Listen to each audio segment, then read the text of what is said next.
to the webinar series being organized by the Center for Development Practice, Ambedkar University, Delhi.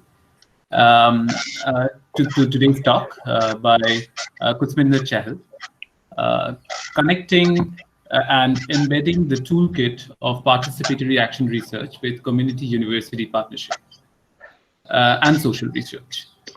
So, welcome, Kusminder, to this talk. Yeah, and I will just give a small intro of how this association started and how we all got together and we are here. It was actually when the lockdown in India has started, and we were all stuck at our homes, not knowing what to do. And I came across a sudden forward from a friend saying that, look, you can apply for a PhD in Birmingham City, and it's on a project which is titled Place-Based Action Research. And that really got me going. And it was, and you know, I've been looking for programs that can house my idea of an action research. And I got really excited.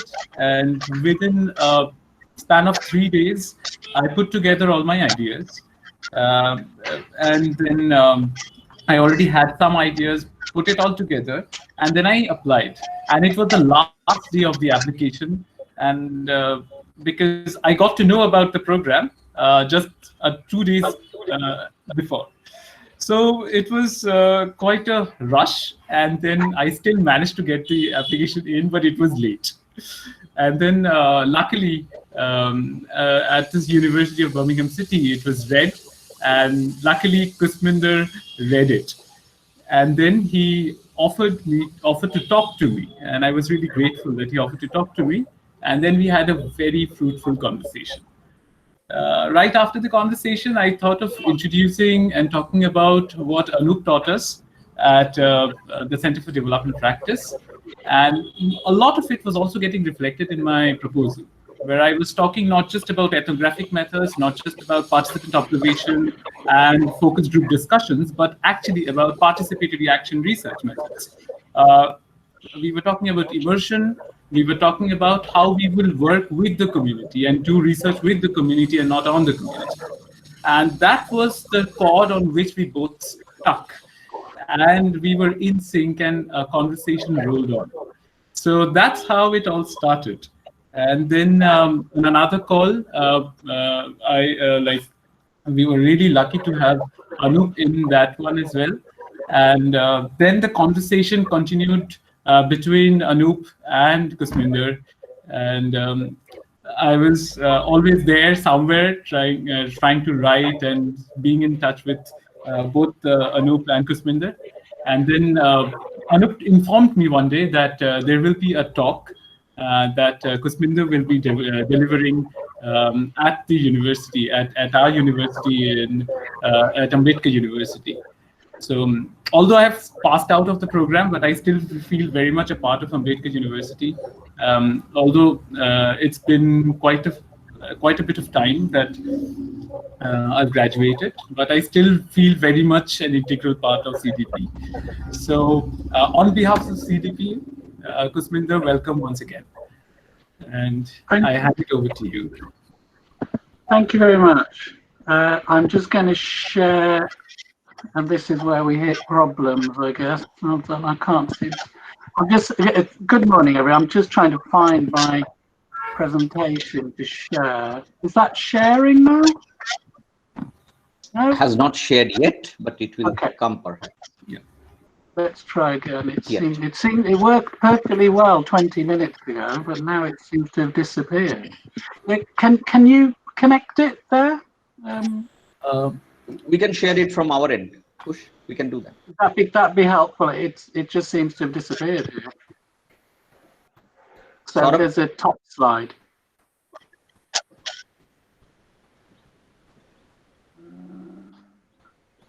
You got it? Not yet. No. It's come. The wonders of technology. Is it there? Yeah. Okay, You have brilliant. to increase the size, Imran. Imran, थोड़ा सा size increase कर.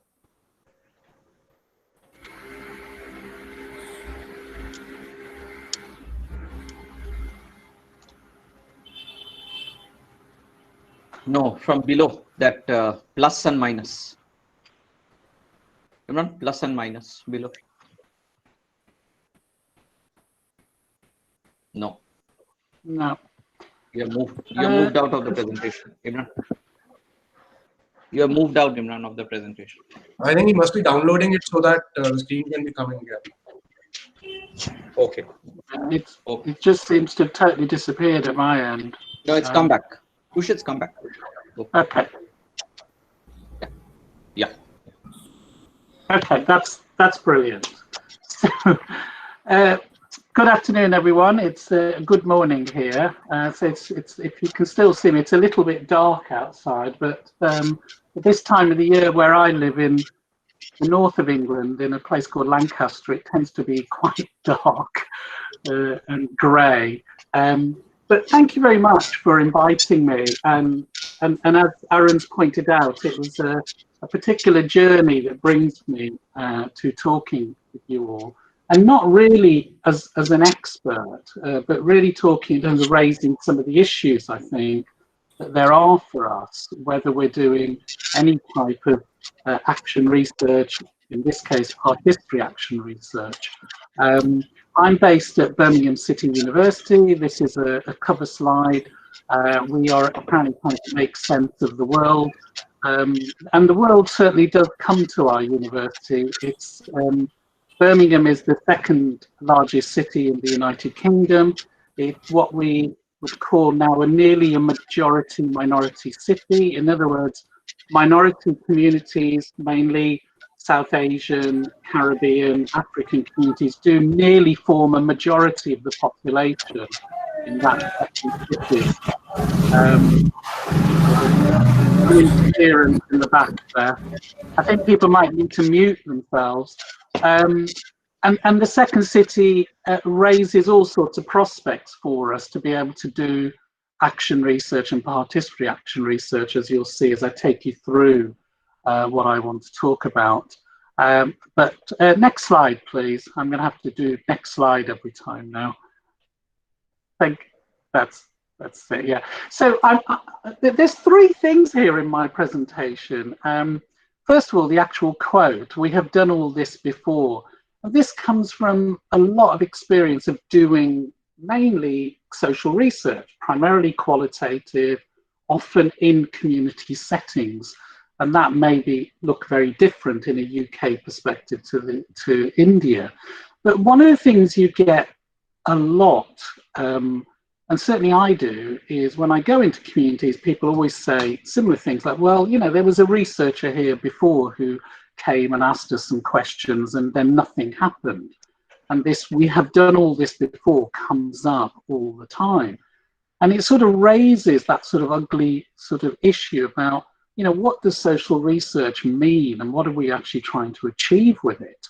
And for me, the toolkit of PAR, and certainly the toolkit of action research, offers us a huge resource to be able to connect and embed with and for and in local communities. And the bridge there that I want to talk about is this issue around community-university partnerships. So for me, for example, as I say, I'm based at Birmingham City University. I started there about 14 months ago now. And what I was interested in with that university was the, in terms of the job offer, was the a project called Birmingham 2029, which I'll talk about, and the prospect of actually working in local communities through a community university partnership. So I want to talk about that, and hopefully all of these things will get connected as we progress through the session. So next slide, please.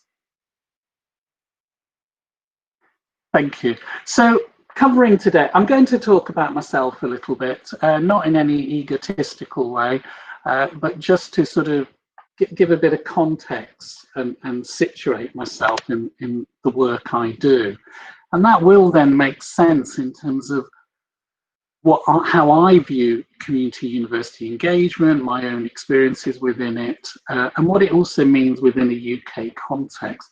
What that means in terms of the thing that is now overused in some ways, this notion of co-production, and then also PAR, or Participatory Action Research, as research tools. I mean, we have this toolkit, and yet how much of it do we really use, and do we use it fully?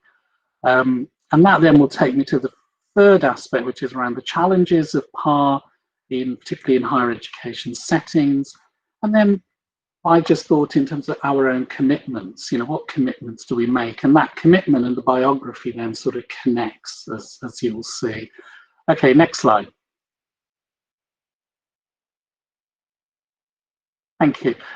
So yeah, it's a strange journey, and certainly technology allows us to connect. And as Aaron said, we connected in a particular way. If I'm being honest, I'd never heard of Ambedkar University. I've heard of other universities. I've been to Mumbai a couple of years ago and spoke at a university there. I've traveled to Punjab a few times, but actually just connecting with one individual randomly brings us here. And that, in a sense, sort of really was quite an interesting story for me, in the sense that I was raised by Ambedkarite parents.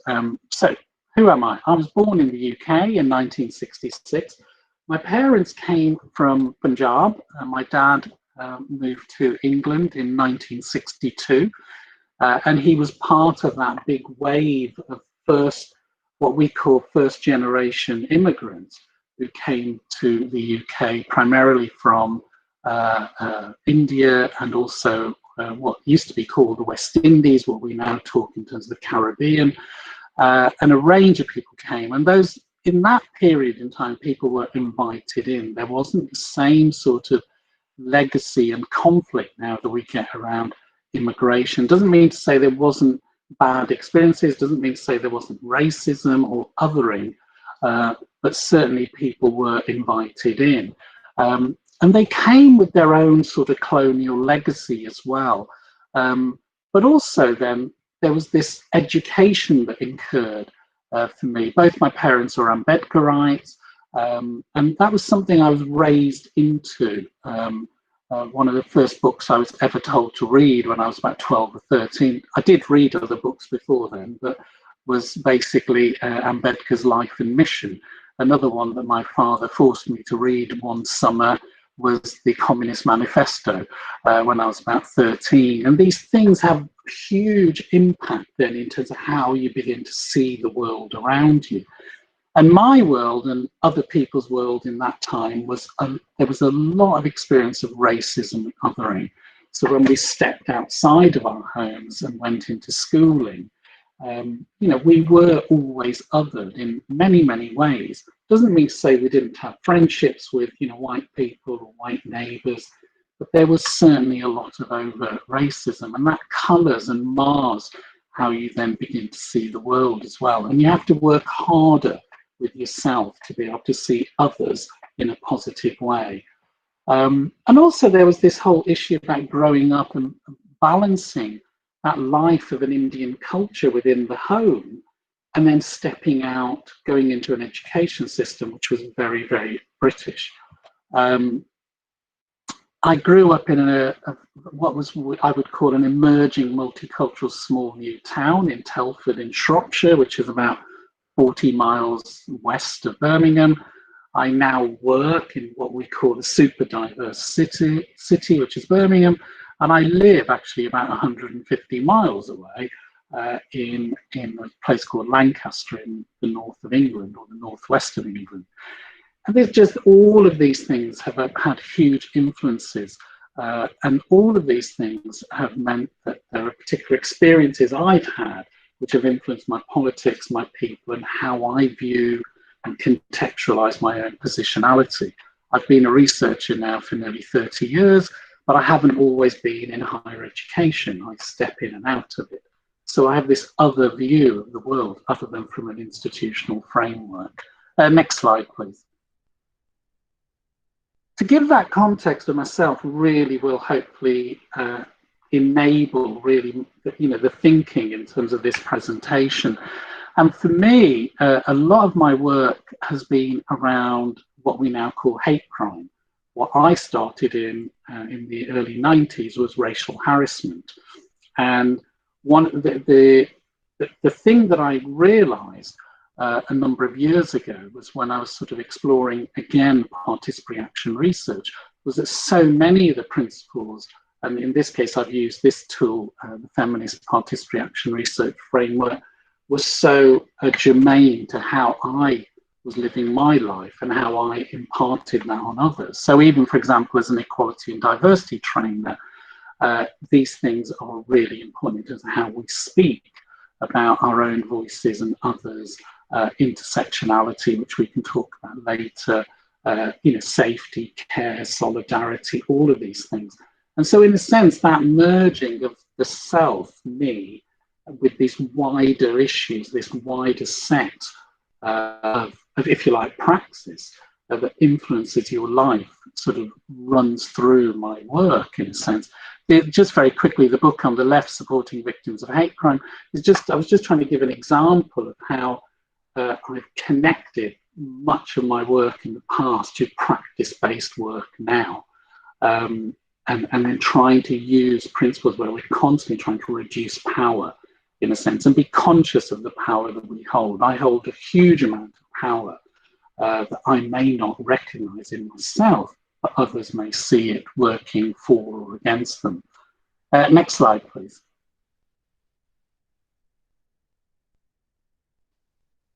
Thank you. Working in a university in the modern era is influenced by something that in the UK we call community university engagement. It's often called university community engagement. I flipped it around. And this sets us a challenge really in terms of how we view action research further down the line. So if we're based in a higher education institution, and in the UK, in the US, this is not going to be different in many other countries, doing university community engagement or community university engagement is a core part of our activity. And how we define it in the UK is like this. Public engagement, so community engagement I would call it, describes the myriad of ways in which the activity and benefits of higher education and research can be shared with the public.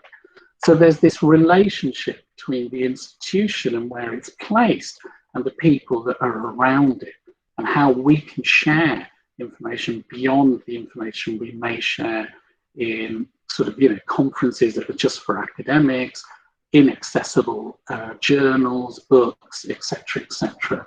Engagement then is by definition a two-way process involving interaction and listening. Now this is quite important for me because we have to ask ourselves often about, when we look at these definitions, do we have the skills to be able to do these things?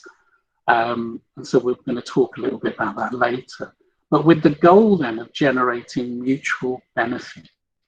Now that's really important because in terms to have that mutuality in a sense, we also have to recognize the power we hold in our institutions and who actually benefits. So we want to sort of problematize all of this as much as anything. So next slide, please. And then in the UK, we give examples of the range of ways that we do community university engagement, outreach, patient involvement, collaborative research. So that's the reason why I joined Birmingham City University. It was the offer of doing collaborative research in local communities through a community university framework, citizen science, participatory arts, lifelong learning, which is what we offer as an institution, community engagement, engagement with partners, stakeholders, funders, community organizations, community leaders, community-based learning, widening participation. There's an endless array of ways that we engage. But what they all have in common is describing an aspiration to better connect the work of universities and research institutes within society. Here then is the problem. So when I was working in my previous university, Coventry University, which is just about, I think, 20 miles away from Birmingham, or maybe 25 miles. One of the first things when I was working in a local community then, it was literally, if you imagine, you walked out of the campus and you crossed the road, and there was an estate, what we call an estate. It was called Hillfields, quite a deprived area. When I was working there with some colleagues, asked some questions about, have they ever walked through the university campus? Have they ever been to our university? And the first response I ever got was, no, I have never walked through the university campus. And yet it was literally across the road. So this road was this complete border or boundary that you didn't cross over, because the university is for other people. It's not for us, was what this sort of comment was suggesting. And from there, we started doing some work in that area. We set up a little sort of hub where we would sort of connect with local people. We started doing some work there. We held some consultation events. And through that process, one of my colleagues there began to work with younger people and bring them into the university. So they became familiar with what this institution is. Raising aspirations can be as much as just crossing the road and finding out what this institution has to offer. So community university engagement doesn't have to be this complex thing. It can be as simple as asking a question to people who are close by.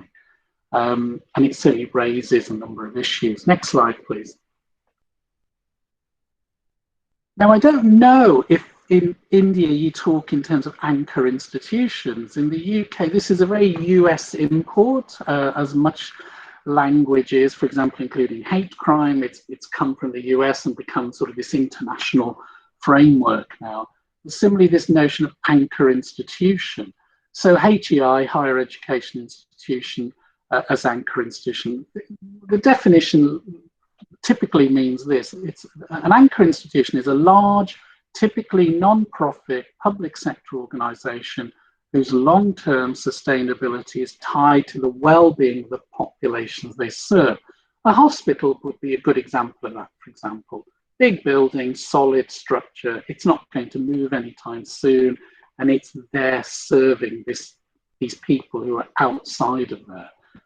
Anchors get their name because they are unlikely to relocate, given their connection to the local population, and have a significant influence on the health and well-being of communities. Okay, now if we look at universities on that basis, and again I'm using a UK perspective on that, universities are defined as anchor institutions. Now if we follow the thread of this definition here, it really would suggest that we should be doing action research. It would really suggest that we should be doing far more community university engagement.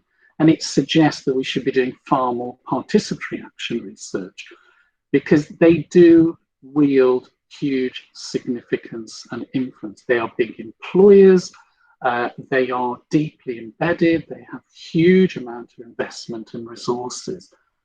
But it's only really in recent times that universities generally have started to engage with communities who are literally on their doorstep, literally.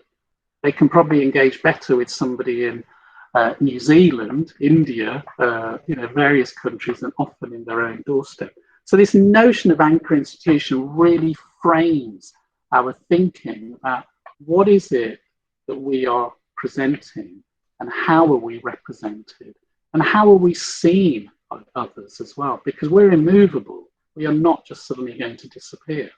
Next slide, please. Thank you.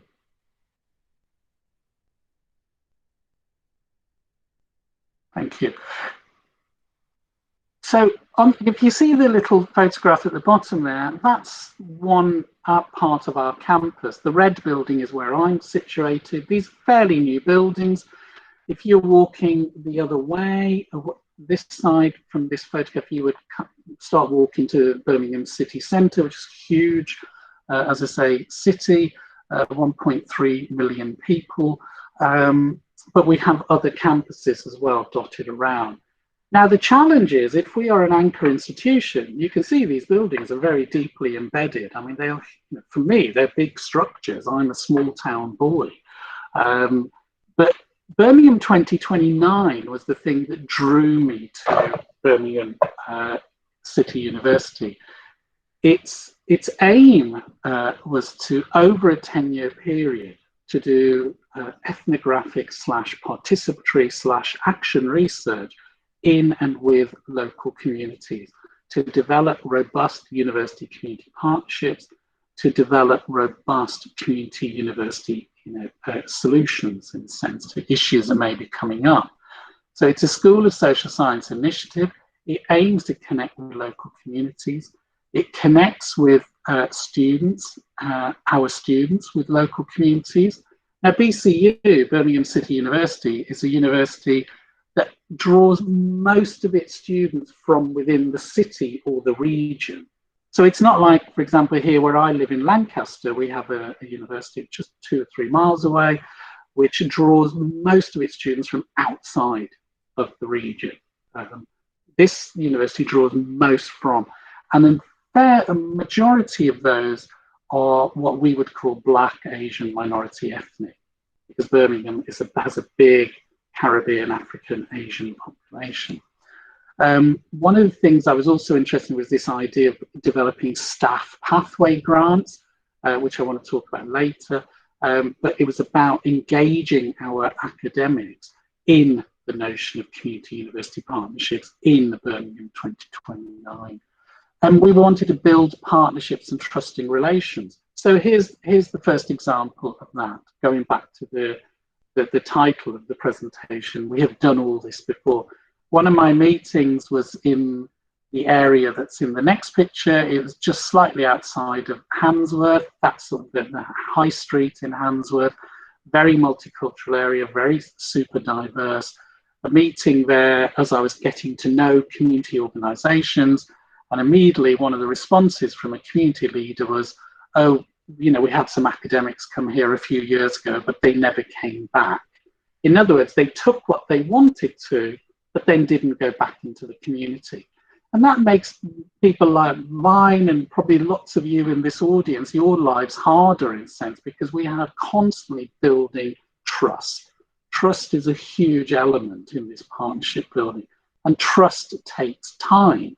And for me, I started in that post in September, and then we hit COVID in March, and since then we've been working from home.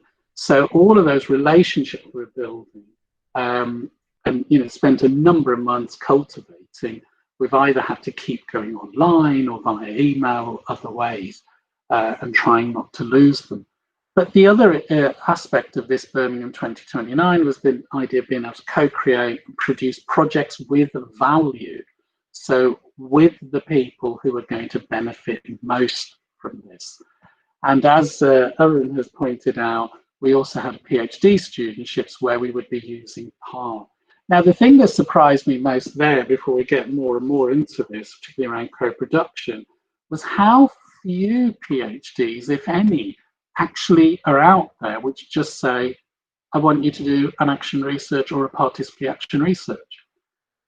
We invested a huge amount in ethnographic principles, obviously other forms of qualitative, but actually PAR doesn't seem to really feature. And I've now, in 2 universities, tried to instigate a PhD which focuses on action research and ideally on PAR. And both times, it's as I say, it's where you're not overwhelmed with applications. So we keep going because we want to cultivate a learning that is actually embeds what it says there: community university partnership or university community partnership. Next slide, please. So where does all this take us? It takes us into doing co-production. If all of those slides before, we haven't even really talked about participatory action research, because I believe to get to those things, we have to really do some work with ourselves and our institutions, in how we view research and what are the merits of it, why are we involved in it. Doing co-production sort of helps in a sense. And again, this has sort of come out of this sort of these community university partnerships of equalising power in some sort of way. And co-production, or in PAR we might talk as a co-generating or co-generation, a way of working whereby citizens and decision makers, or people who use services, or family carers and service providers, so this is specific to a particular organisation that does social care, work together to create a decision or service which works for them all. The approach is value driven and built on the principles that those who use a service are best placed to help design it. The notion of the expert begins to move. The expert is not this fixed entity in an anchor institution, in the hospital, in the university. They can be fluid, they can be out there. We can hear them, we can respond to those other experts. Next slide, please. But what does it mean in practice? It sort of means things like this, which you will be aware of. If we do co-production and we do it well, and it's from the start of the process, it defines people who use services as assets with skills. So for example, taking the Coventry example, and certainly taking with work we were beginning in Birmingham, was to actually situate ourselves in a community, or in a community centre, or in a religious institution, it doesn't matter where it is, where we actually begin to recognise and view a group of people as having worth. And that worth is also then their experience and the skills they bring with them to the table, so to speak. Break down the barriers between people who use services and professionals. Now, this is a really huge thing.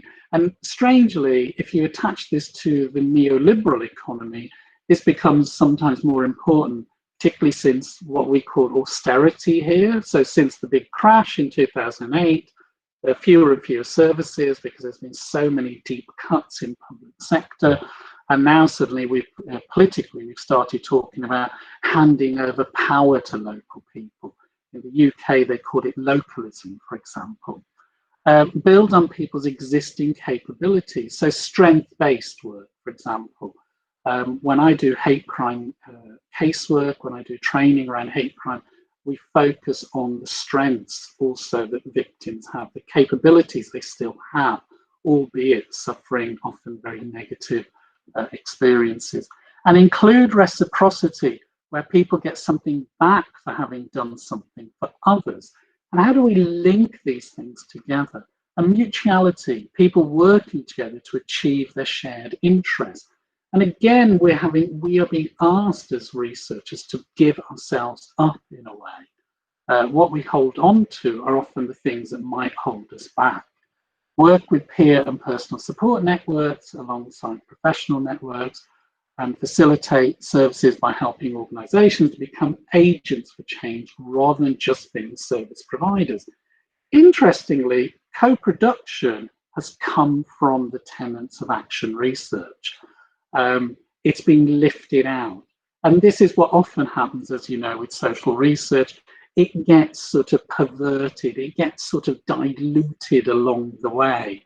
If any of you do thematic analysis, for example, and if you do it properly, so to speak, it's a completely different experience to how it's done in some sectors where they've created shortcuts to doing these sorts of things. The longer approach often is the most rewarding. But do we get funding for it? Do we get the time for it? Do we have the resources for it? Next slide, please. I wanted to just sort of connect all of this with a ladder, Arnstein's ladder. And again, some of you, if not all of you, will be familiar with this. Arnstein's ladder of participation, 1969. Even if you just take that date, it tells us so much. The beginnings of the civil rights era started 4 or 5 years before that in the USA. There was huge global change going on in that period. And Arnstein's ladder, I don't know if that's clear for everybody, but it follows a certain levels, starting from non-participation at the bottom to a level of tokenism. To citizen power. So that at the top, you would have citizen control. In other words, citizens do control and make decisions for themselves and with themselves. There are no intermediaries. At the bottom, if you like, where it's totally non-participatory, where it says manipulation and therapy, it literally just means that we are being given information. Education may be an example, instruction in a sense. It's non-participative. It's you're told. In terms of the third level, there's this one-way flow of information, which is around informing. Consultation, which is about, we begin to ask questions. How many of us talk about going to do a consultation exercise? We're asking, we're taking away information from people, but do we ever go back with it to these communities? Placation, so where we begin to sort of start co-opting people onto committees.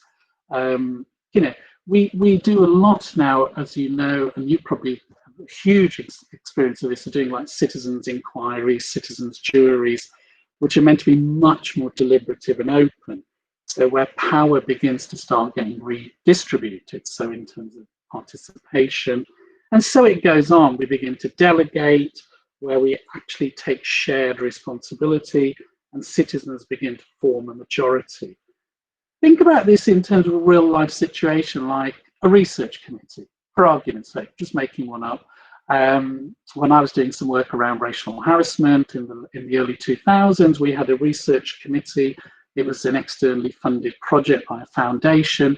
There were no victims on that research committee. There was representation from people who may be victims, like Black, Asian, minority ethnic, but we didn't go out to victims groups. It was a group of academics that came together.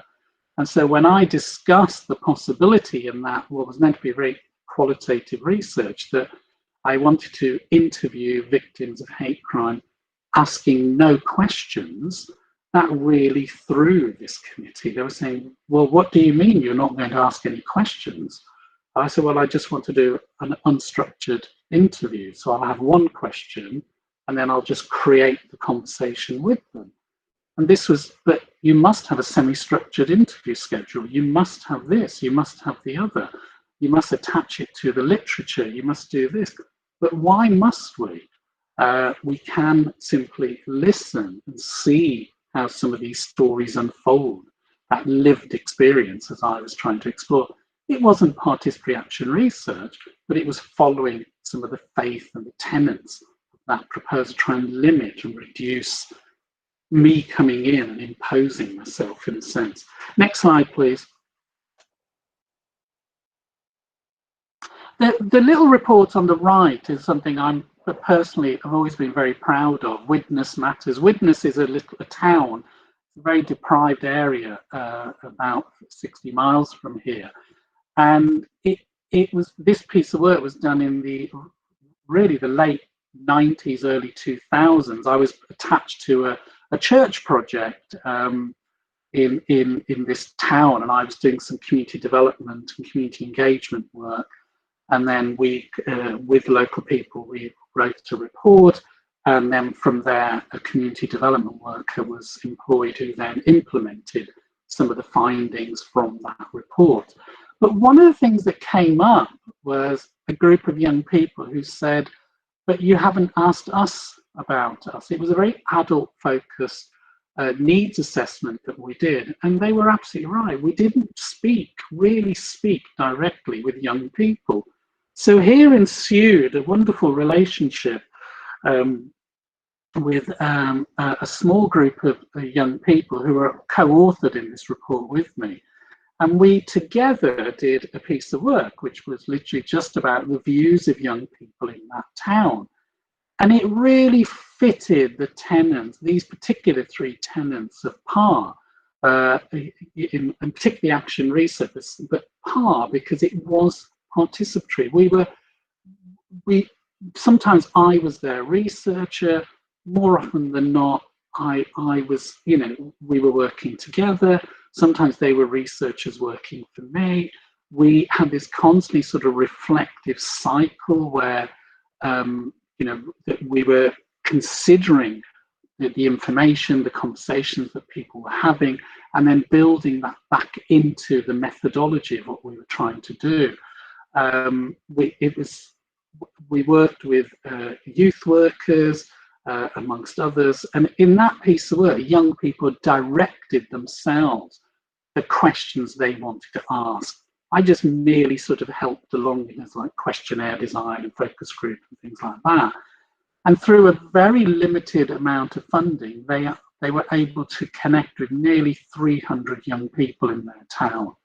And these young people were given some voice, but it was actually run by young people. I sort of pretty much stepped out of it.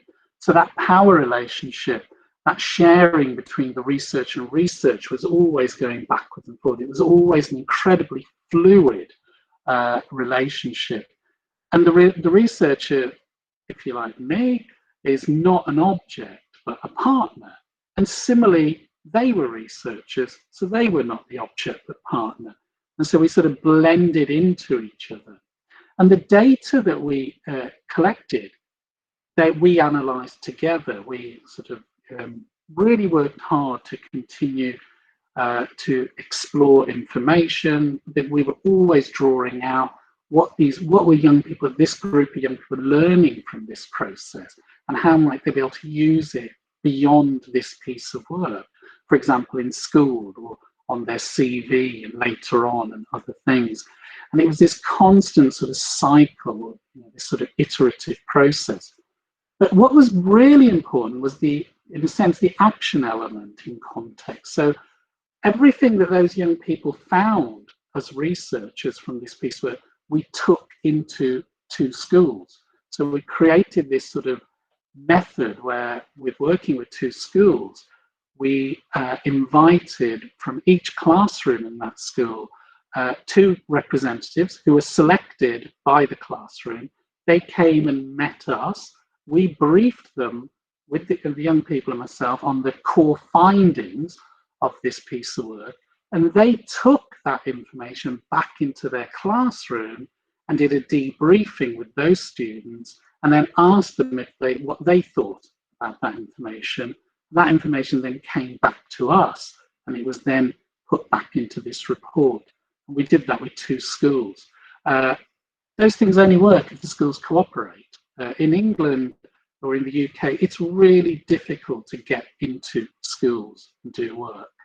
But they cooperated. So at the end, we had about 600 young people who had engaged with this piece of work. Very cost effective.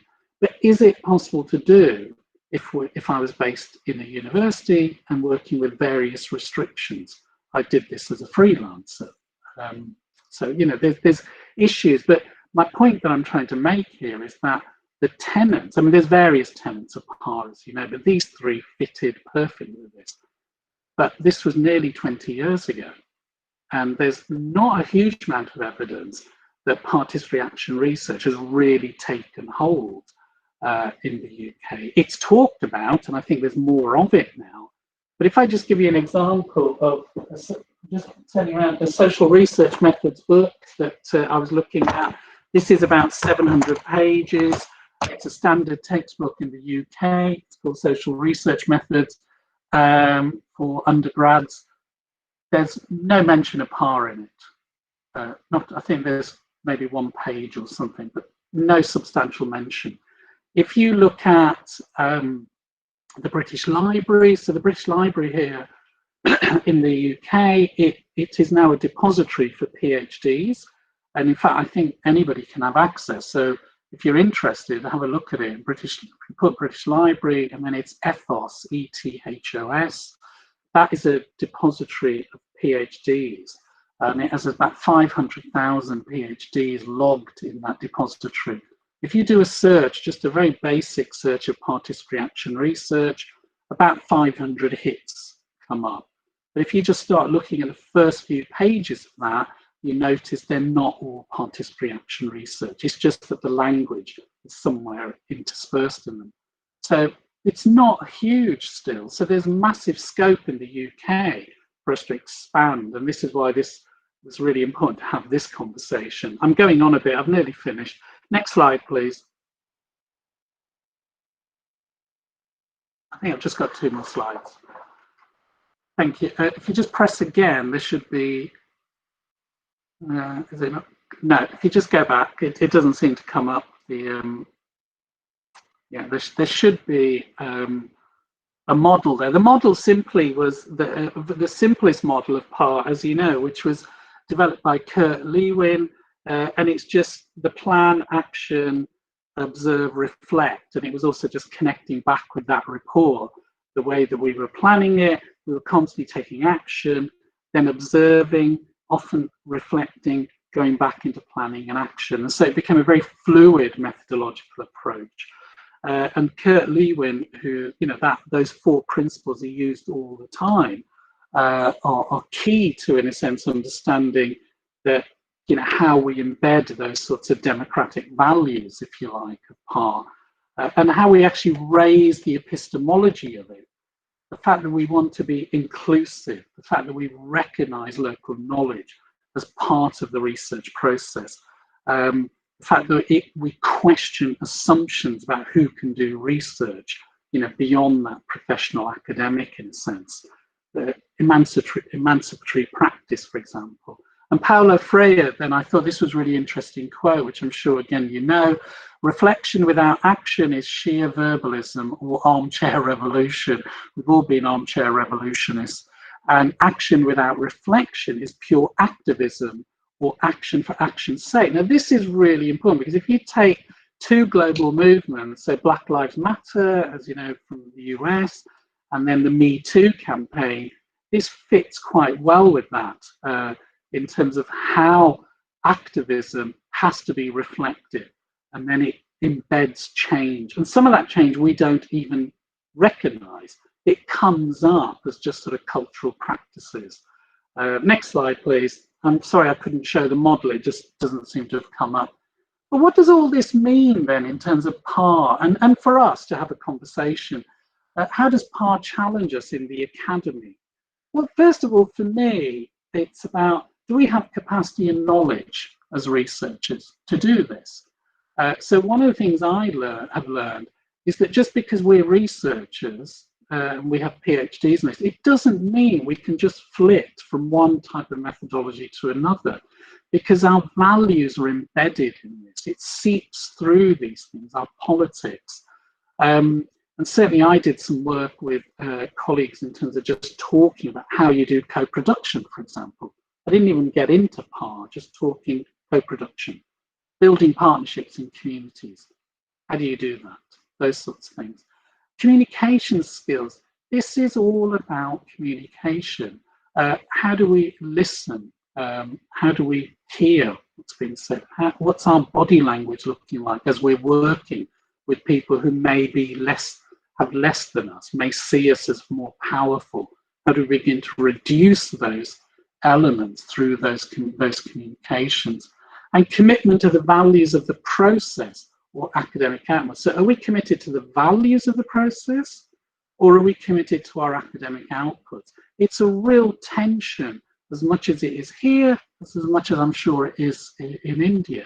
We have to get academic outputs out, peer-reviewed papers, chapters, books.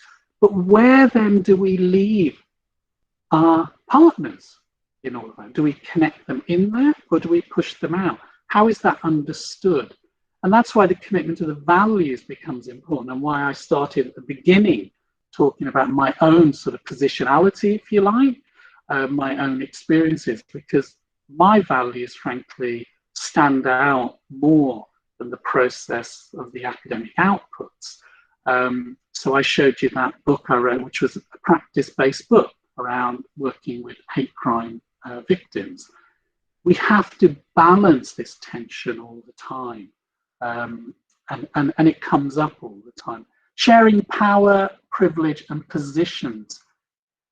How conscious are we of these? It's easy to pick up a textbook, in a sense, and take a methodological approach. It's another to actually ingrain ourselves and ingratiate ourselves and give ourselves up to the process, give away, if you like, power and some of the privileges that I now also have. My parents came to England, as I said, they both worked in factories. I went to university, have 3 degrees, I work in the university now.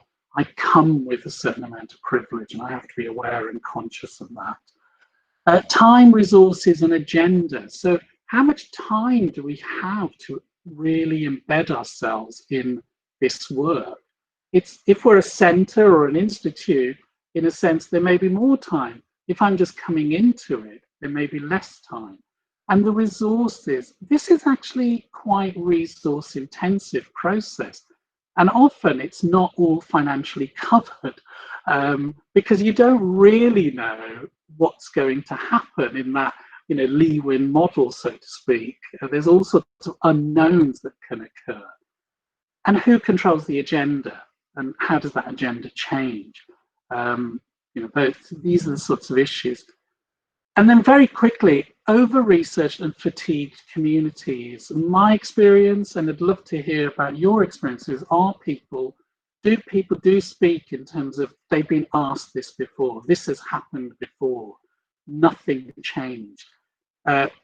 What we call Black, Asian, minority ethnic communities in this country are really over-researched on many aspects of their lives, health, welfare, hate crime, amongst others.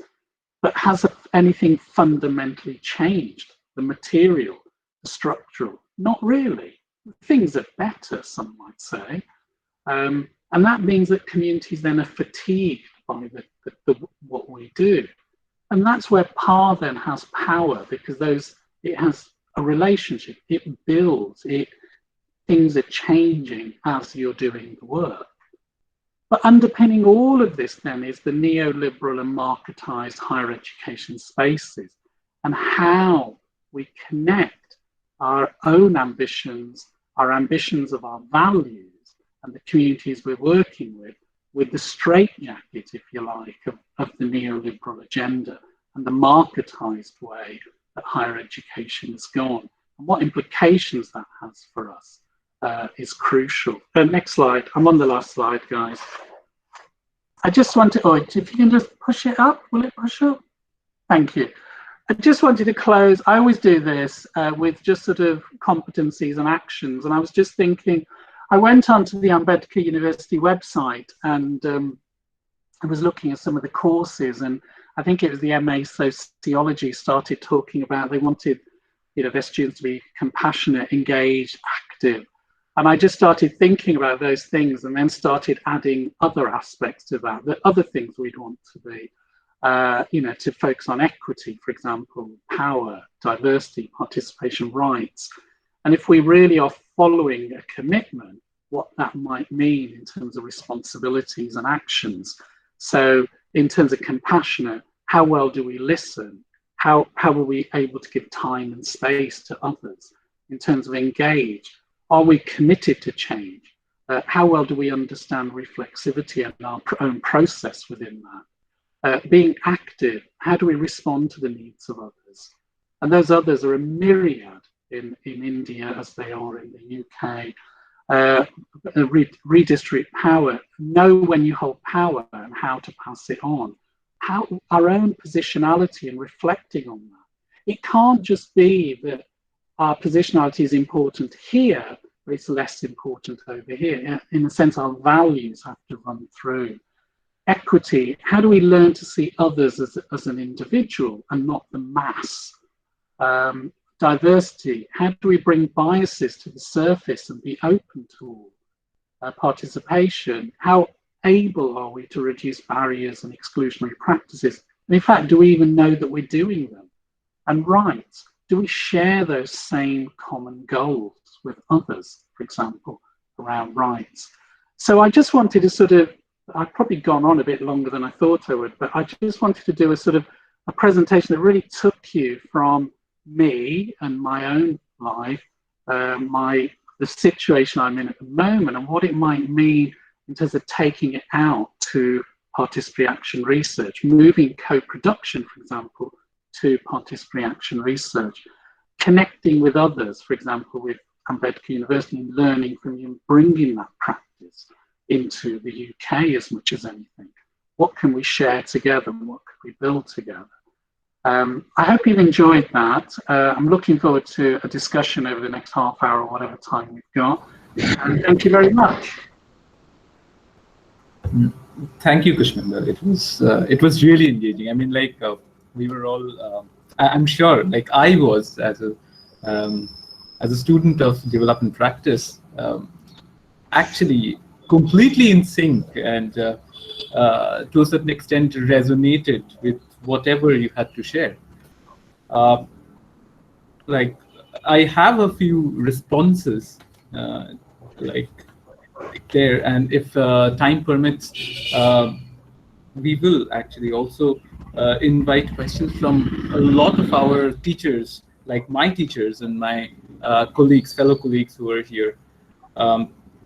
Actually, what really I resonated mostly with was when you said, especially during your research with the young group of the church community, where and you said that there was a time in where you wanted to know them, wanted to talk about them without asking a question, and it is something that as an MPhil like fellow, I was always taught by my teachers that how do you go into a community and actually attempt to know without asking a question, and that is where we were introduced to the very concept of immersion, where we moved from the epistemic framework of field work to the more ontological way of knowing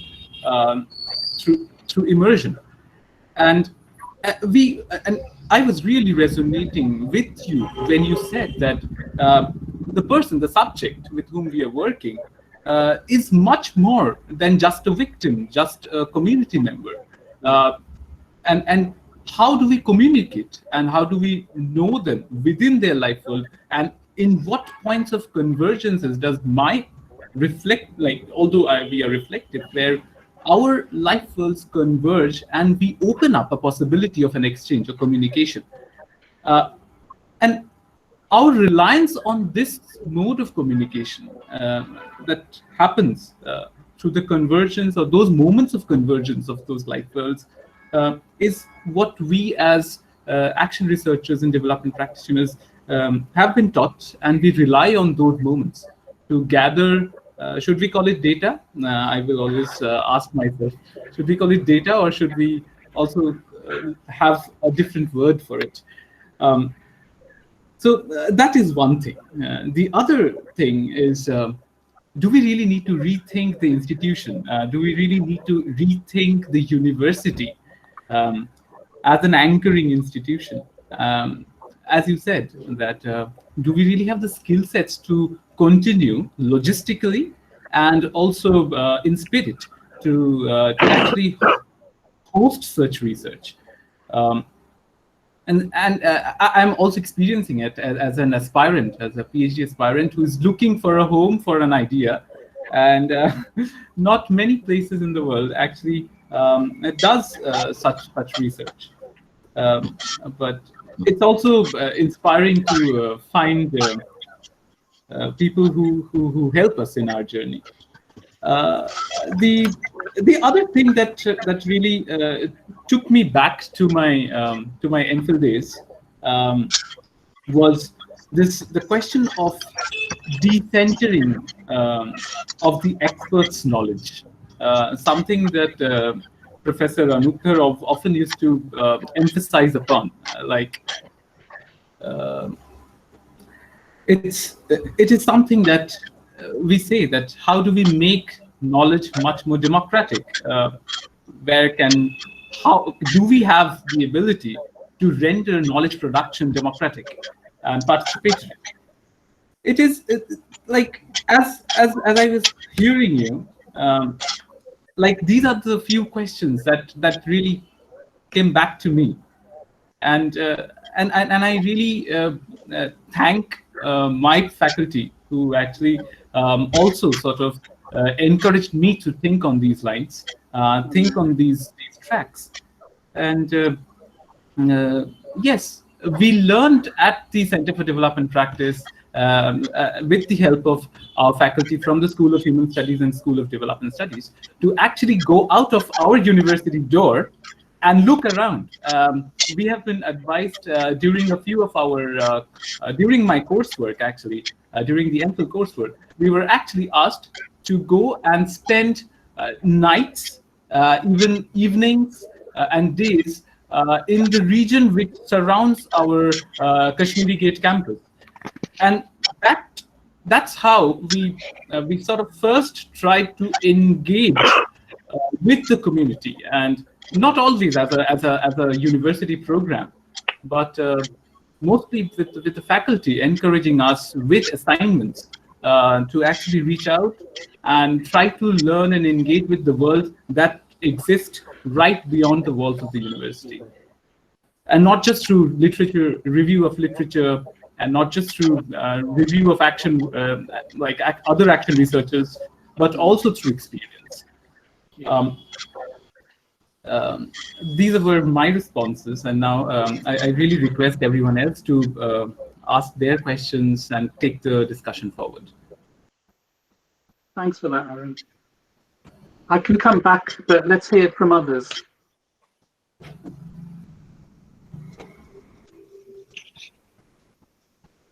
Anup, Anybody? no, Imran, go first. Imran. Oh, okay. If there are others, Amol is here. Yeah.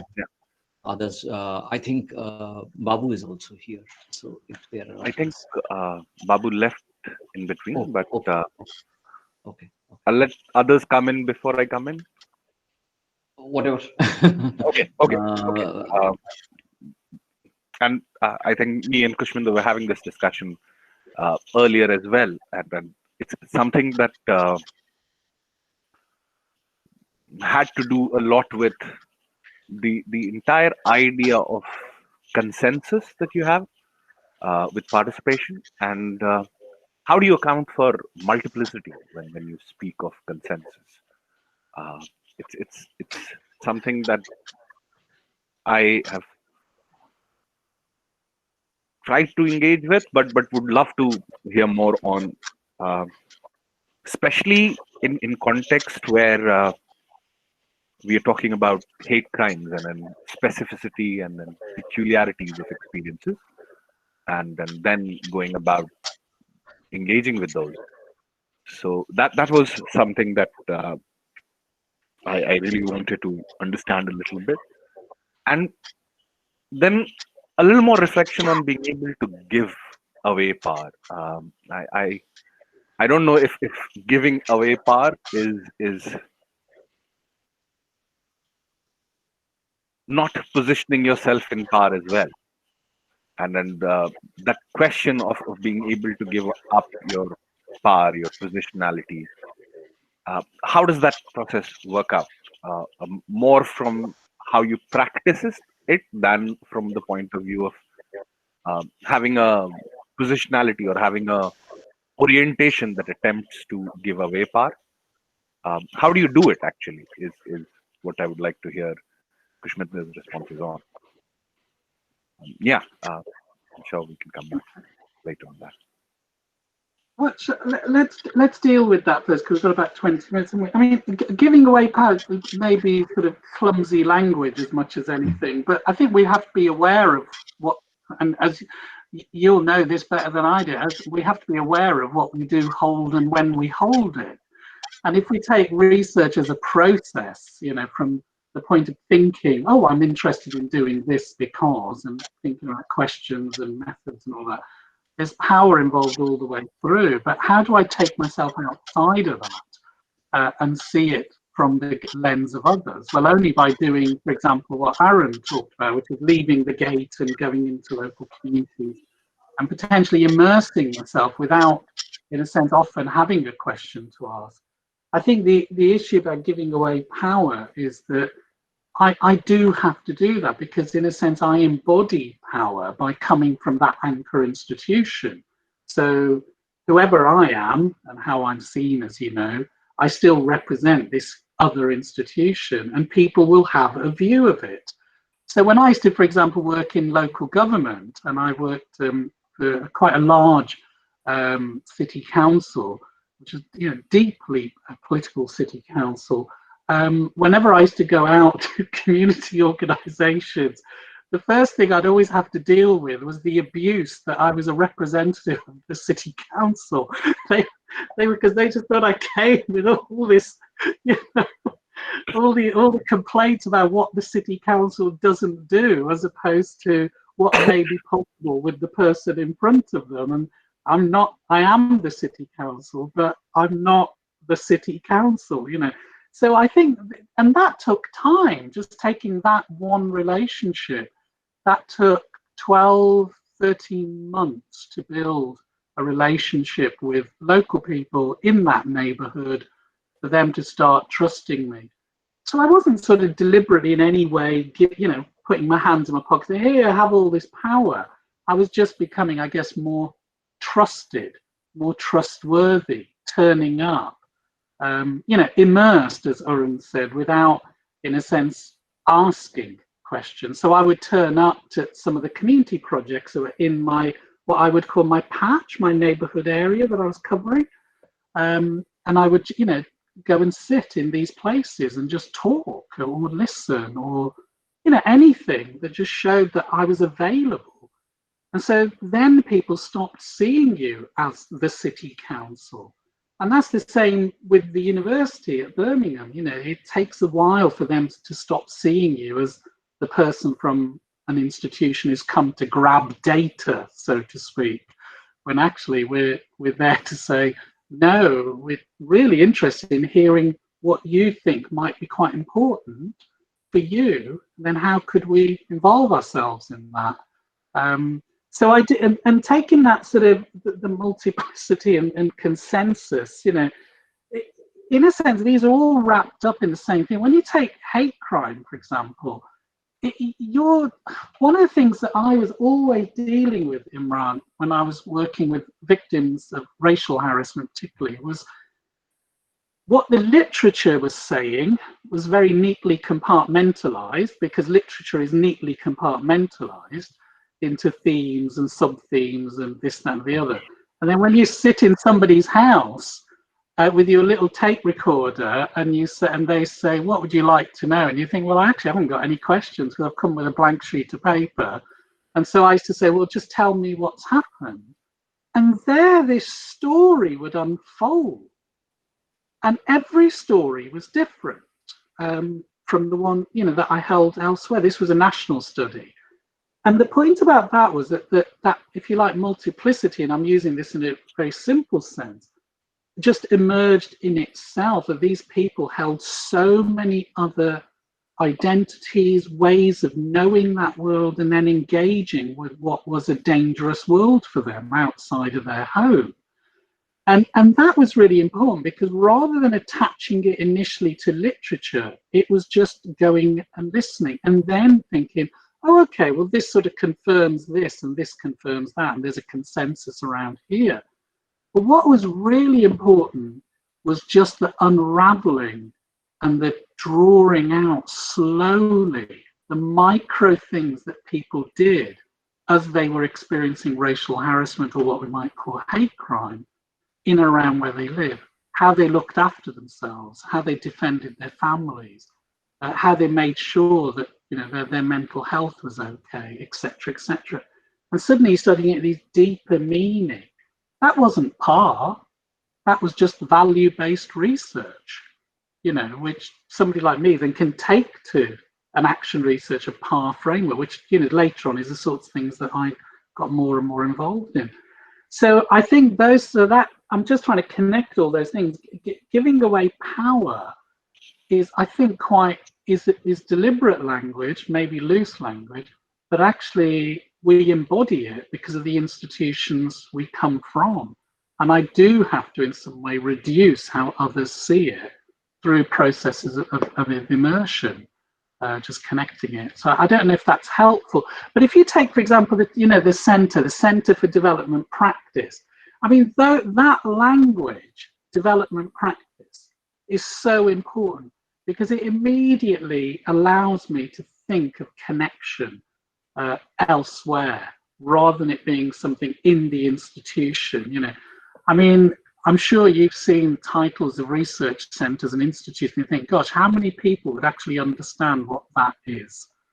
You know, so we work in an exclusionary framework. We have to constantly make it inclusionary.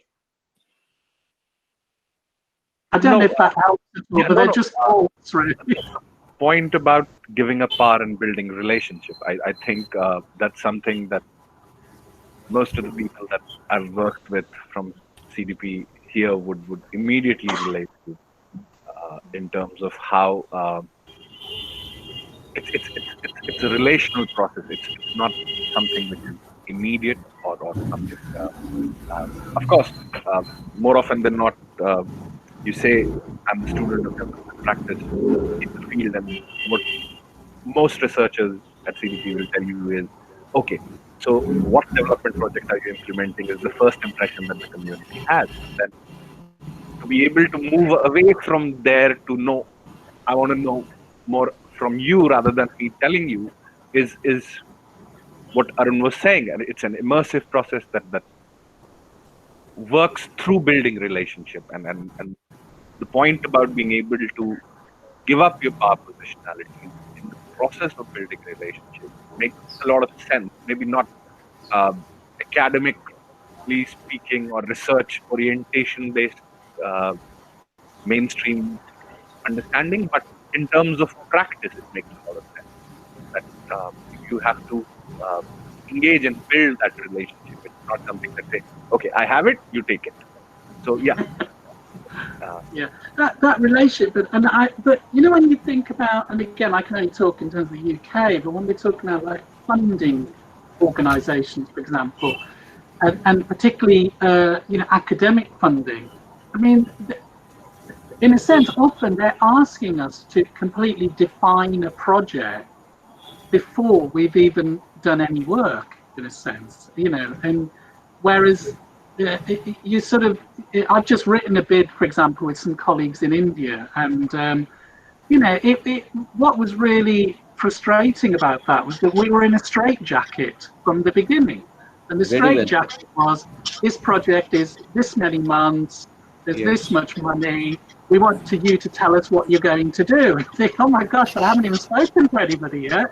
And that is quite difficult. I mean, I know we can always go back for more funding and it gets going, but it doesn't work. And I think that's why it gets frustrating. And that's why I was really interested in the post I now have with Birmingham City University, because I thought, here's a post potentially where I can embed myself, I can engage, but I don't necessarily have the straitjacket at the moment. Oh, this has to be done in 6 months, or this has to be done in 3 months, or whatever, and you've got £2,000 or £100,000, or whatever it might be. And I do sometimes wonder what the funding regime might look like that actually took action research and par for what it is. So we use the 10-year thing, the Birmingham 2029. So rather than giving it a straitjacket of a year or 2 years, and other universities don't even have dates. For us, that was just a good branding as well. But you know, it's those, and that's where anchor becomes important, because as anchor institutions, certainly in the UK, universities have huge resources that can be utilised in local communities, literally on their doorstep, and that's some of the things that organisations now do. So, for example, here in Lancaster, where I live, Lancaster University, I think it's about every year, they have like a 6-week process which they call Campus in the City. So they literally go out to their campus university and they embed themselves in the city, and they have a huge amount of activities and engagement with local people, experimentation, talking about work they're doing, inviting people into the institution, range of things that then connects local people to an institution that is about 3 miles away, and in between lots of fields, you know. And it embeds the institution. So these things, I think, for me, are as much about me, my value base, my relationship, what am I trying to get from my career, that the institution, what is itself trying to achieve, and the people who just literally sit outside of our buildings and how we connect with them. They're, and I think what threads it all is our values, our mission, and evidencing that. How do we evidence that all the time? It can't just be fashionable to do this and then not do it for another 10 years. But again, they're just free-floating thoughts, really. Anybody Yes. else? Yeah. So, Yeah. Arun, carry. go ahead. No, go ahead. No, Anup, you go ahead. No, I did not have anything to say. I just wanted to say No. there are 2 questions in the chat box. Okay. Could somebody read them out? Yes. Yeah. So,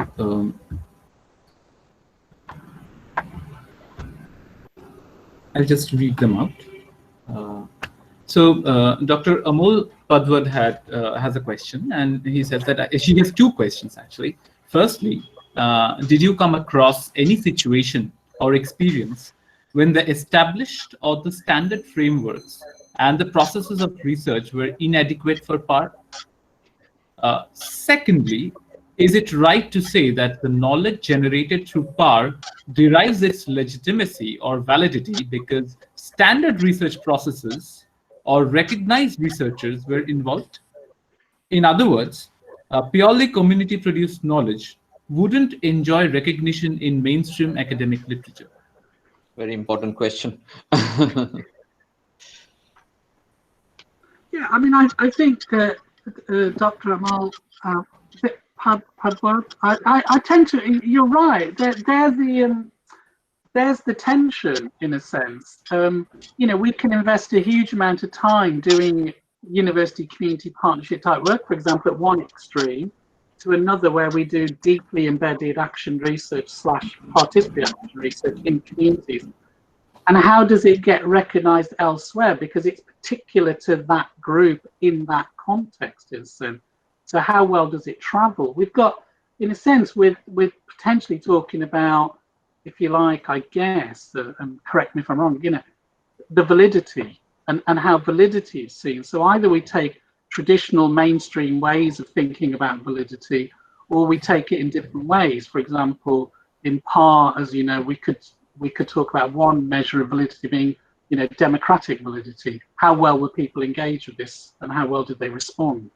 But I take your point in a sense. I think whatever I find in area X and however immersed I've been, take the Witness project, the young people one, it dilutes as it goes out of those concentric circles, out and out and out, because those frames of knowledge that we're talking about are not universally agreed across the board.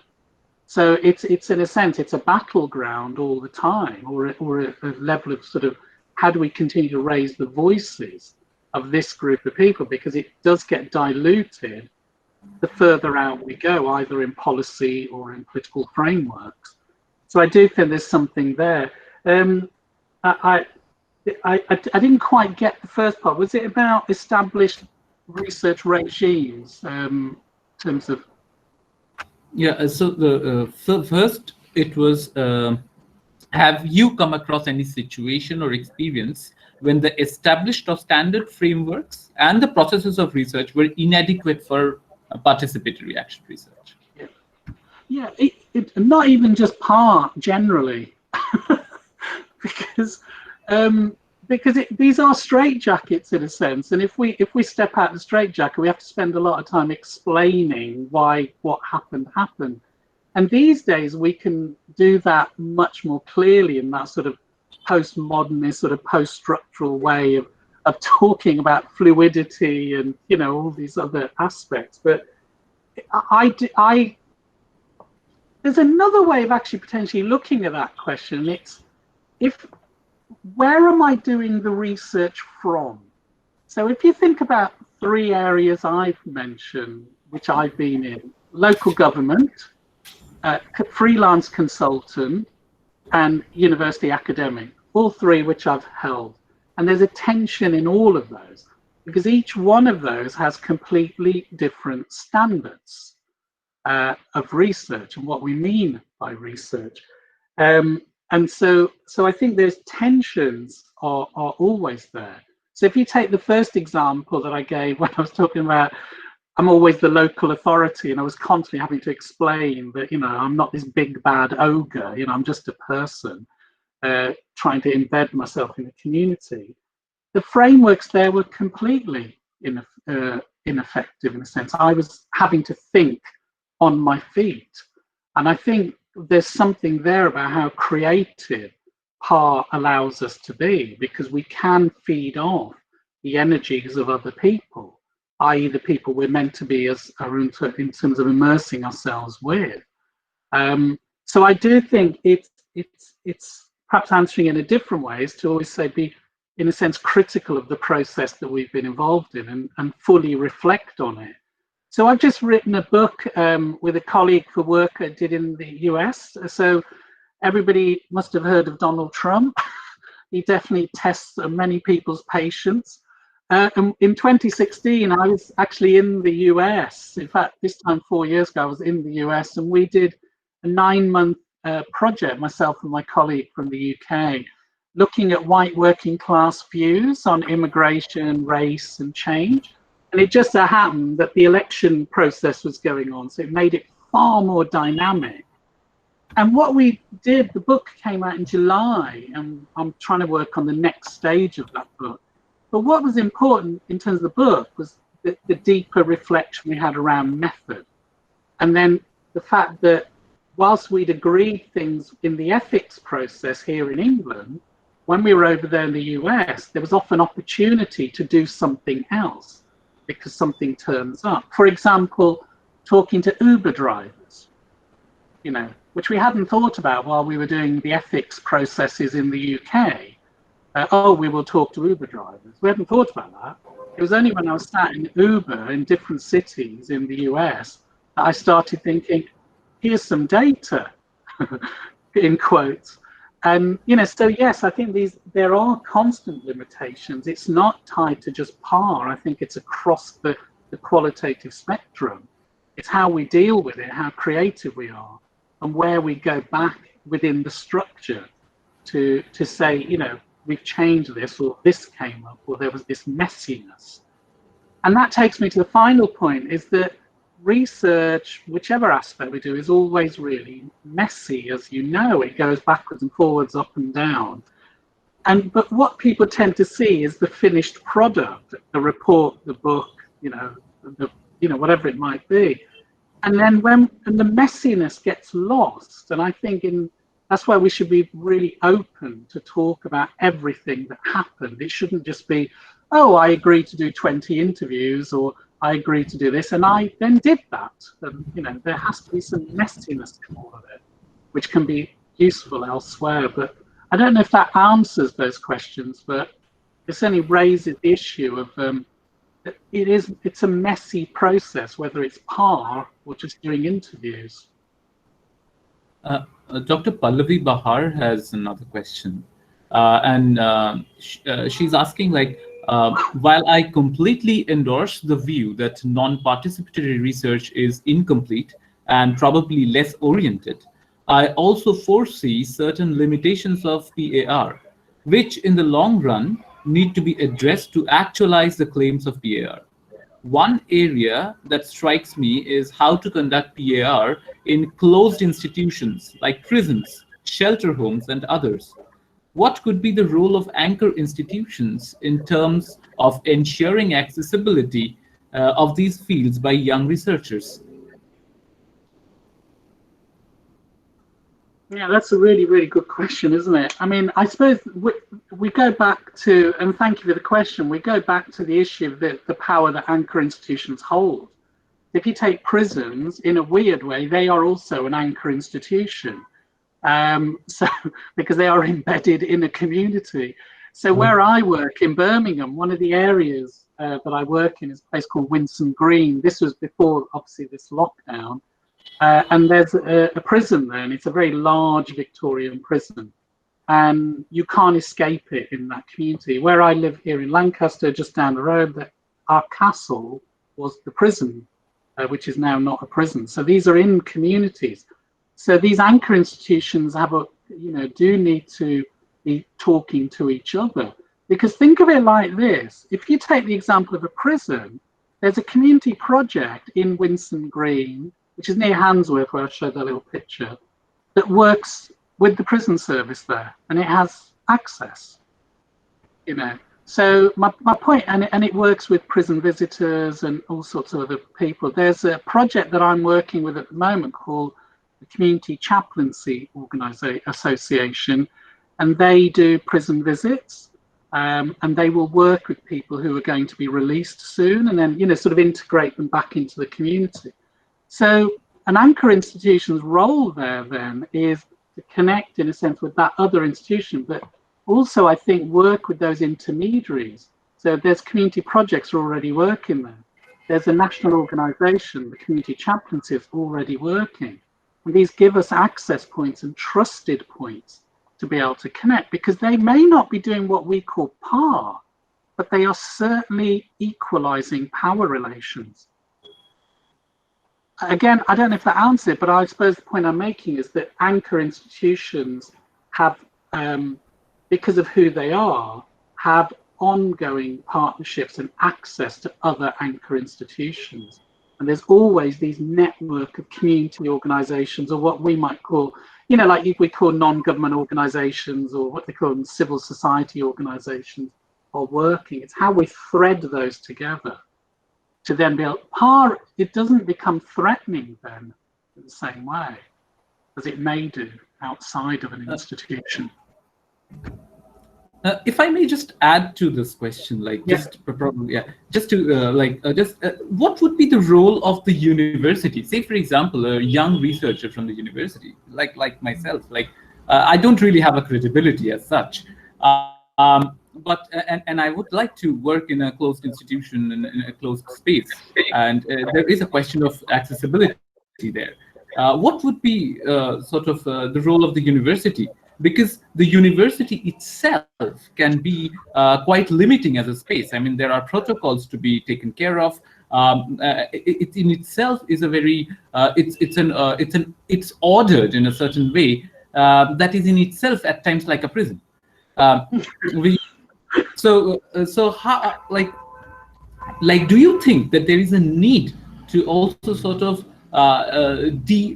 rethink the institution that the university is, rethink the also the anchoring institution which is anchoring a action research project needs to be ready to take certain licenses to sort of facilitate such action research?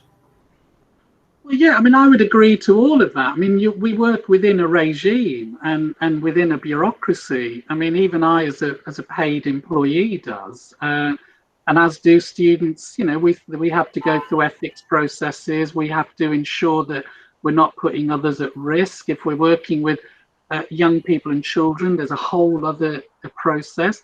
But these processes also potentially could work against what may be the benefit of that project if it was to occur, and so I think we have to be questioning processes and regimes all the time, and ethics processes have become incredibly onerous, particularly in the UK, around, for example, safeguarding, there's all sorts, but how do they translate in terms of then, as you're saying, in terms of access outside of that, when you step out of that building?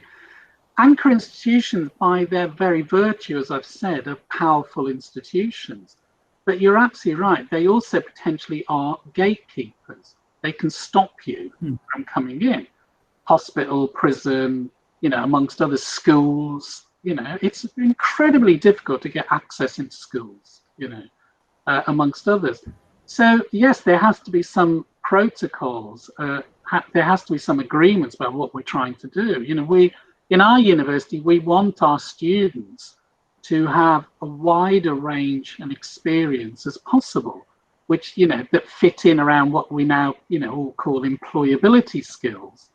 And that does mean going into a range of different organizations, volunteering, doing placements, amongst other things. So yes, there has to be flexibility across the board for those issues. But you're back to power, you're back to how power circulates, who holds it and when, I think, you know, to be able to answer those. It's not a straight answer, other than we do have to be aware, I think, of how we may be preventing, particularly PAR, from even taking root, because there are so many limitations put in the way.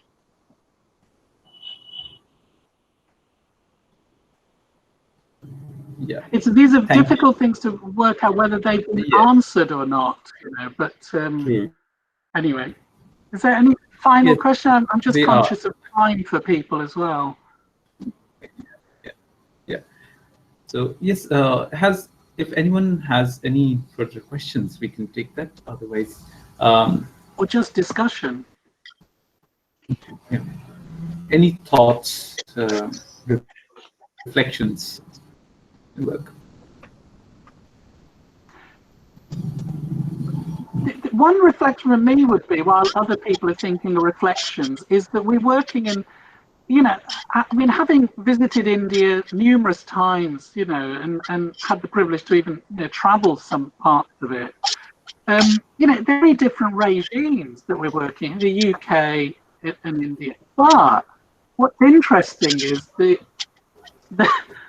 you know, that what we're trying to, if we're all trying to achieve a similar thing, which is equalize power as best we can, even though that will shift in terms of processing, and doing action research and path, how difficult it is to give it root, in a sense, you know, how difficult it is to, as I've just said, just to get PhDs around that, you know, and because we get obsessed with certain language in research. So, you know, ethnography is the thing that most people now talk about, or ethnographic research, you know, and everybody seems to invest then in there, or PhDs in some aspect of social, just done through this ethnographic lens. And yet this whole toolkit that we have, which is what I was talking about, is just sort of gathering dust, because there's all this other way of seeing and being in the world, PAR being one. And it's a constant frustration, you know, that it's sidelined in some way. It's just seen as this, oh, that's some radical thing that activists might do. And some of us have actually joined universities to be activists, to be radical. So there's these constant tensions. Yes, I mean, we do sort of like I have faced while applying. Like I have been asked in a couple of the interviews that I managed to get through that to explain what is this PAR, and I literally had to explain myself at length what is immersion and what I plan to do, and whether that really toes the line of the ethics. And I've been questioned on, especially on the lines of ethics, that how do you, there is no established ethical committee which has given a guideline, and how would you actually continue to do such research without an ethical guideline? So these are the questions that I think the larger academic community needs to think, at least for young researchers who are trying to at least even embark on employing and deploying participatory action research, and you know, take it into their research. So research committees and the academic community, maybe they need to come up with a guideline, an ethical guideline.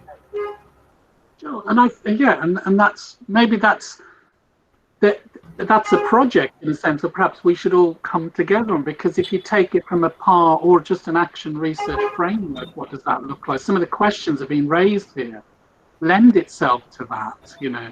But the other thing is, Arun, and I know we've had these conversations on a couple of times we've spoken, is that this is a craft as well. This is I'm 54, and I've not always been in the university. I've done all sorts of weird and wonderful things in my career, and you constantly are learning the craft, and PAR is one aspect of that in a sense.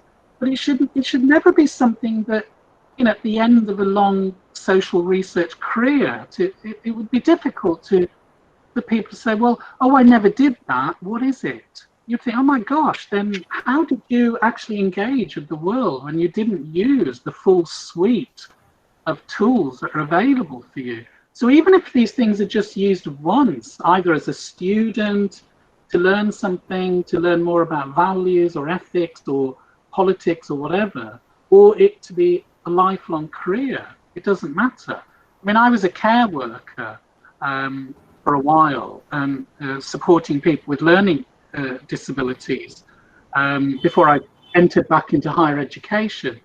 And all these values that I was talking about just fitted within that caring role that I had. And that caring role allowed me to, when I went back into HE, higher education, to be much more aware, again, of inclusion, diversity, equality, how I speak, how I listen to people, much more conscious of then the next stage of my life. I want it to be much more action research focused, much more community engagement focused, those sorts of things.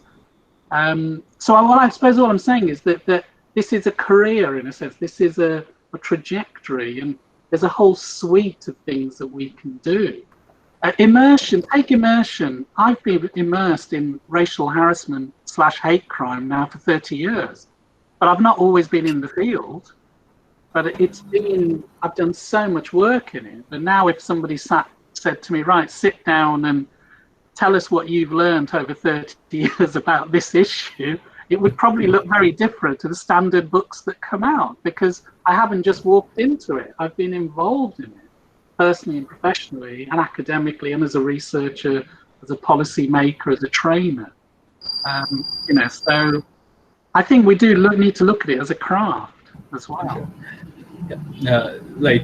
I think as a response, and the last question is there, that is, if time permits, that is, that how can a research, how can a community be over-researched? And the other question with response to you is that can we can we walk out of an action research? That is one question that we have been dealing with in the center for a while. And it's sort of the elephant in the room that has been there with us since the day we started this journey. So can we really end in action research, and can a community be over-researched? Yeah, I think yes to both. But here's very quickly, over-researched in the UK, as I pointed out, definitely. There's definitely over-research. That doesn't mean to say we can't find out new things, small things, but generally, if there's a huge corpus of knowledge, and then the change that has occurred does not in any way reflect the huge corpus of knowledge there is about a particular issue, then people are going to be frustrated. And that's where we have now some of the issues we have around populism, for example. So yes, I think communities can be over-researched. If you looked at the health literature in the UK, and particularly around Black, Asian, minority ethnic communities, it's massive. But fundamentally, yes, of course, there's different services and this, that, and the other, but it's not fundamentally changed a huge amount. Same with the criminal justice system. But that then begs this question: should I be doing this differently? And should then we be doing far more community-based action research type work, rather than it being the traditional method of, oh, Kush is the expert, he's come in, he's asked me lots of questions, now he's gone. Do you see what I'm saying? Because a lot of that work is not PAR, it's not action research. It's standard methodological work that goes into policy frameworks, political frameworks, or academic output. So yes, they can be, and we have a responsibility to ensure that we ask differently, that we do it differently. And that takes us to, can we walk out of action research? As I started my presentation, I was saying that My dad made me read the Communist Manifesto when I was 13. Dr. Ambedkar's Life and Mission when I was about 12. And I'm still in that world at the age of 54. You do step out, you do walk out of the framework, but your values run through it. The work you do, that is value driven, is always there. In a way, it depends what the question means by can we. If you mean the institution, can it walk away from action research? Yes, because that's where the power then has, the power's being replaced. It's gone elsewhere in that community organisation or whatever it might be. But if you're talking in terms of values that underpin action research, no, you can't. You're in it forever. Yeah. Because that's why we're doing it. It's the values. Yes. Thank you. Arun, can I add a line? Yeah. Yes. If you don't have any other questions, I won't. No. No. First, though, thanks a lot, Kusminder, for this. This helps actually, because we also need to hear it from others. We sometimes tend to become a small in group. We have our moments of joy, our moments of anguish. People don't understand us. People don't understand our work, etc., etc. Sometimes we would anguish, and sometimes we would understand each other and feel very good about it. Maybe understand each other a little too fast. But it happens. It happens when we become an in group. And outsidedness also creates in groups, because you are outside the main building of the university. You're in the outhouse. You tend to become a group in the outhouse. It happens, as you showed from that social science research methods book, that this would be kind of the outhouse of the university system. What I would really like to thank you for, of course, the entire presentation, but also the way, and I would request maybe all of us to take note of that. Your book is not titled Studying Hate Crime Victims. It is titled Supporting Hate Crime Victims. And that gives a very, very different spin to the whole problematic. It is not studying depression, but supporting somebody in different ways. It could be psychotherapy, it could be other things, it could be community mental health, supporting somebody with depression, supporting somebody with suicidal ideation, and studying suicidal, persons, or rates of suicide, or data on suicide, or data on depression, age, gender, kind of epidemiology of depression, etc. It's a very, very different act, and the way you and which is why we have had the best hearing, I must say, if I can say that. I know it's getting recorded, but I think I can still say it. We have actually paradoxically had the best hearing from mental health professionals.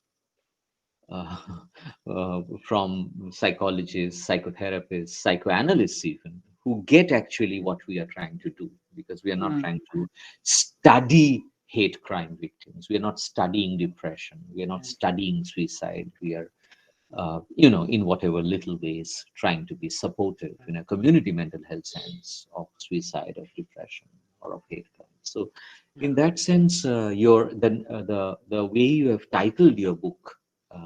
And we spend a lot of time on how to title our dissertations, our MPhil development practice dissertations, because the paradigmatic framing of a work is, what have you studied?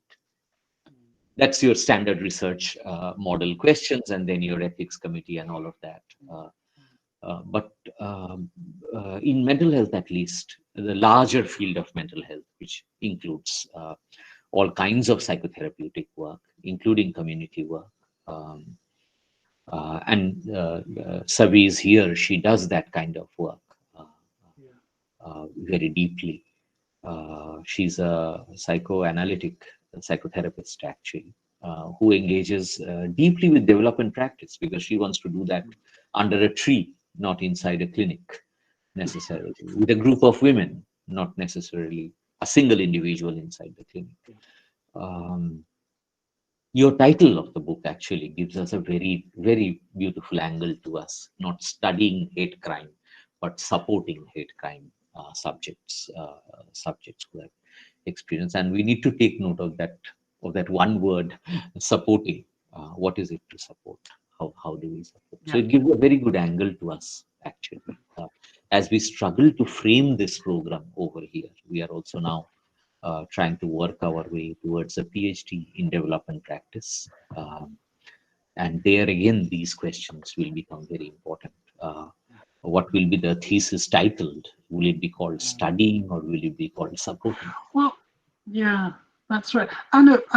Just very quick, my internet connection is just going in and out a bit now. I think, but I just wanted to come back because I think you're absolutely right, and it's a really good place to think about ending this because you're right. That title is really important. So there was a report I did, and it was called, and I do it in quotes. So we can't all be white. That was in quotes. And then racist victimization in the UK. And that was based on all these really deep, unstructured interviews I did. And it took me a long time to decide on that title because that we can't all be white was what somebody said. And it absolutely encapsulated what that research was about. It was exactly, and it was deep. And if you think I did various unstructured, there was about 260,000 words of transcript that I analysed painstakingly, and that stuck out as the thing, and it really captured the imagination. And you're absolutely right. It's as much about capturing the imagination of the reader, because some of our, some of our titles can be quite boring. But they have to, if we're doing PAR, action research, unstructured, it doesn't matter what we're doing, but if we've worked and engaged with a huge amount of people in practice or in a social problem, then the title should deeply reflect what was encapsulated. And the way I learned that was just through, and this is why I have what I call a bugbear about thematic analysis, because I think people take a very shortcut view of doing thematic analysis without really understanding how to do coding. And if you code really deeply, we can't all be white emerges, if you see what I mean, because it emerges that. I mean, Arun was talking about immersion. Well, immersion in out there, but immersion in the data, the language, the words, the stories is equally important. So I take your point. It's a really, really important point. Really important. Spend some time thinking about the title, that encapsulates. Yep. Okay. Okay. Yeah. Thank you so Thank you. much. So thank you for the wonderful discussion as well after a very, very evocative talk. I thank you on behalf of everyone at CDP and also my teachers and colleagues. Thank you. Yeah. No, thank you. I hope you found it useful and certainly a use of your 2 hours of your life. I've really enjoyed my engagement with colleagues, and I hope to continue that in many ways. But we should, thank you for your time. Yes. Thank you. Thank you.